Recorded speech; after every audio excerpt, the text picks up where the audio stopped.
Hi, I'm Camila Ramos, and in this video I'll explain my final project for statistical analysis, where I analyze what factors affect the resale price of Chevrolet Camaros, and using a dataset of 31 cars, I created predictive models to estimate price based on features like age, condition, and ownership status.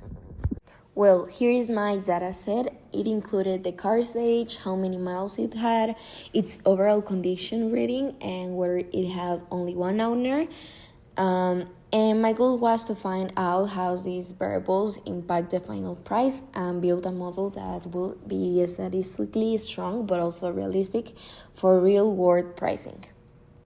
I started with simple scatter plots and regressions, and when I look at age versus price, I saw that the relationship wasn't linear.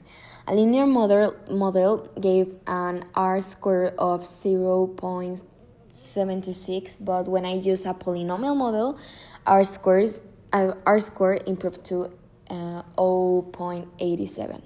That means that the precision is not constant and prices drop sharply in the first years and then stabilize.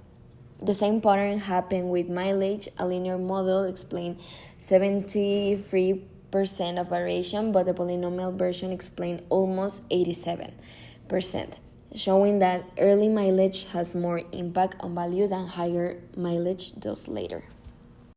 I then created a multiple linear regression model using age and mileage as predictors. The equation predicted that each additional year reduced price by about 22,744, and each additional mile reduced by around 900. Both variables were statistically significant, and the adjusted R-square was 0.798. Meaning the model explained about 80% of the price variability, but there was still room to improve.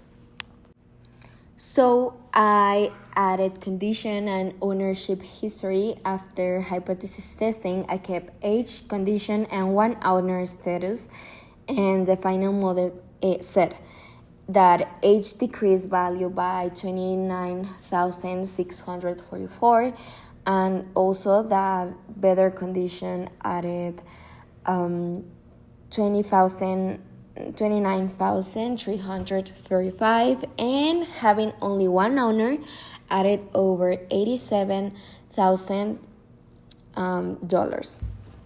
And well, here's where my Excel results helped the most, because this model had an R-square of 0.896 and an adjusted R-square of 0.876, and even higher than I initially reported.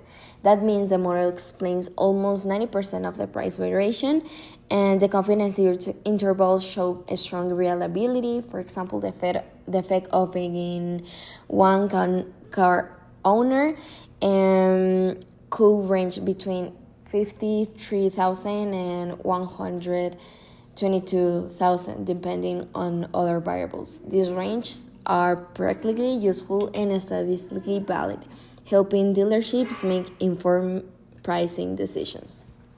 Well, in conclusion, my project shows that car pricing is not linear and can be much better predicted when we consider not just usage, but also ownership history and condition.